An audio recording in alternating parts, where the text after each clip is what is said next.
there's a lot of talk on the internet, on YouTube, about, what I see as the Awaken Now, you can do it too kind of vibe that's going around. And I know it all sounds very nice, and there is some kind of movement, if you like, some change happening where awakening is becoming much more available potentially by more and more people as the field expands, as awareness expands, as even knowledge expands. But a lot of the Awaken Now movement, is awaken and have an experience of seeing something beyond the limited perspective of the egoic consciousness. So in a way, to break through the veil and see what's on the other side, to pierce the clouds of illusion or delusion or maras, and to see what's on the other side, maybe as sky nature of our openness, our open awareness. And these are all really beautiful things, but there is a tendency, and I don't know whether it's true or not, but there's a tendency for the glimpse to be taken as the it, if you like, for the glimpse, for the vision, for the insight, for the experience, to be taken as the end game, the end result, and nothing more to do, seen it, know it, I'm good with it. Now I can, also include myself in the speaking about Awaken Now, you can do it. It's like, has awakening been hijacked by the positive thinking kind of world where you can awaken to? You can't awaken. Nobody awakens. There is no you to awaken. It doesn't happen. You are seen. The you entity, the you construct is seen clearly. But you don't awaken. There's just clear seeing. So that's, one of the inherent problems in it. And one of the other inherent problems in it, or issues, is it that, awakening is a dramatic, intense experience that removes the veils from the eyes so that there's a clear seeing and there's a great awareness that comes with it. But that awareness, that awakening, that seeing, that clarity then has to fall into the very essence of one's experiential life. That means relationships, work, life, body, moving around in the marketplace. It means all of those things. And that's where the real rubber hits the road. And if it doesn't filter into the lived experience, it's for self. If it doesn't touch the world in the lived experience, then it's still me and my awakening as the most important thing. And it doesn't turn into or transform the human experience into one of grace, into one of kindness, into one of tenderness, into one of compassion, into one of equanimity.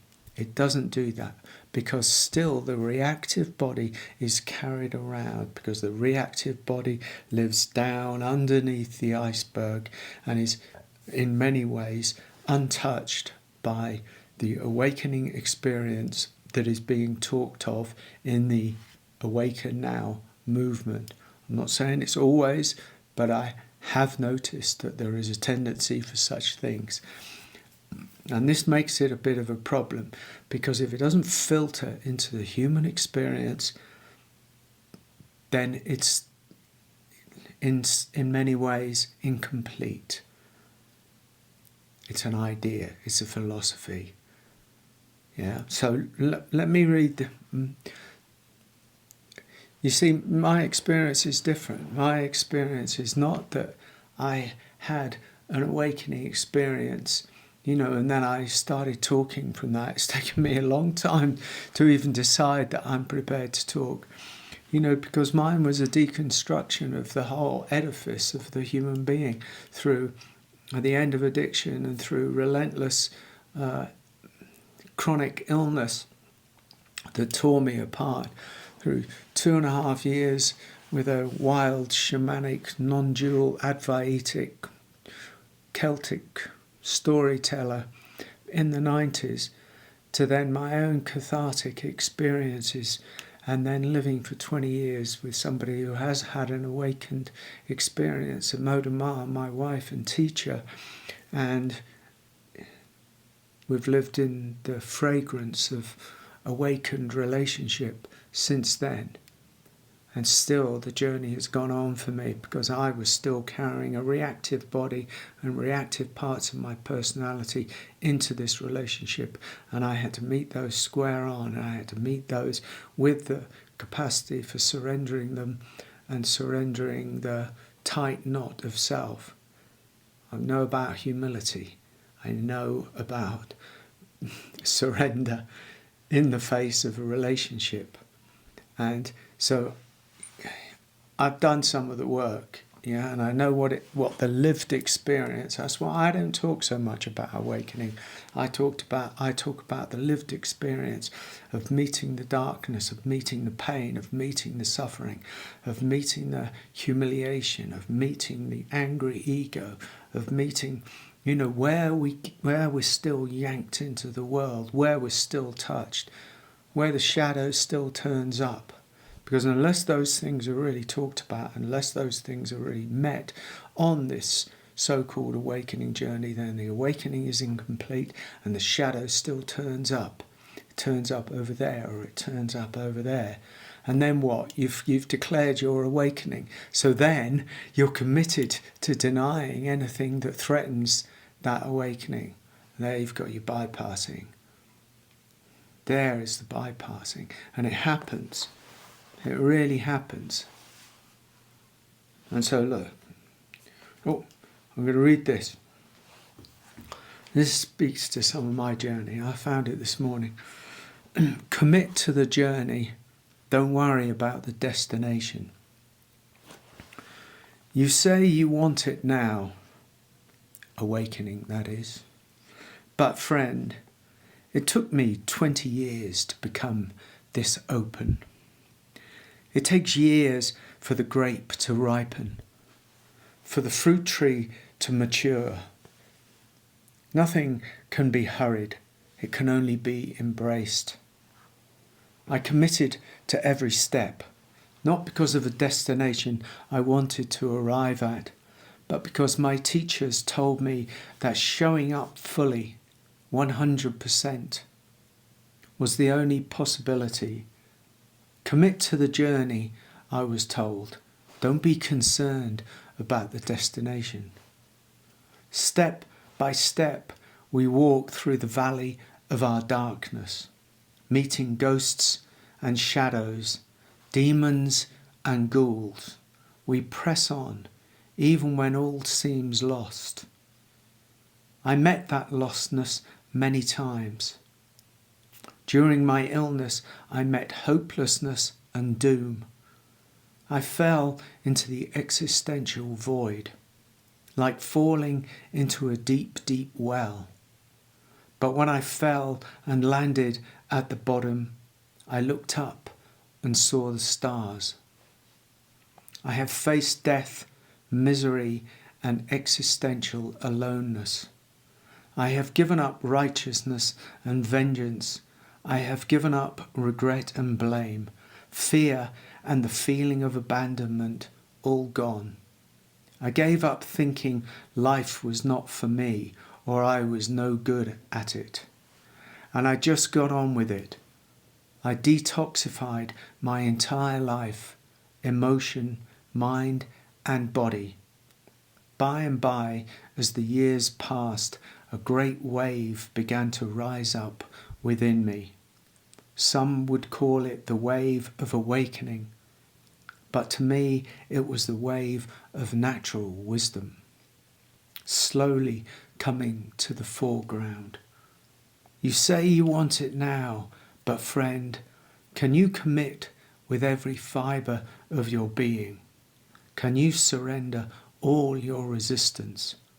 Are you prepared to let go of everything that must be let go of? Because if you are too precious in what you want to keep, the divine cannot enter your temple fully. That's the contract we make with the beloved. You cannot straddle two worlds. Everything must go.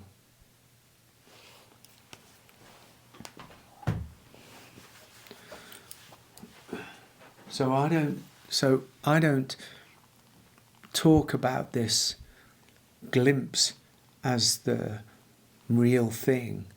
A glimpse is a glimpse. An experience is an experience. They're all of value. I've had experiences, I've had glimpses, had seeings, had openings, wild, clear openings. But still, as the vision faded and real life emerged, so there was still the need to bring some of that light back into the lived experience itself. Bring the light back, and it has to meet the shadow, because the shadows are the ruts that we carry around, carved into us over years and years and decades, the habitual tendencies that are built on some conditioning, wounding, education, religion, these dark ruts just carve themselves into us, and we need to meet them. There's only meeting them with the equanimity of surrendering into them, surrendering the self, surrendering what holds on again and again and again and again. And by something softens. And then this awakening vision, this awakening experience starts to become lived, and lived with a kind of grace. There's a sort of maturity in that. And it's not just awaken now and all the problems are resolved. They're not resolved in that way. They need to be loved. The issues that we carry around, the ruts that we carry around, need to be loved. There we are.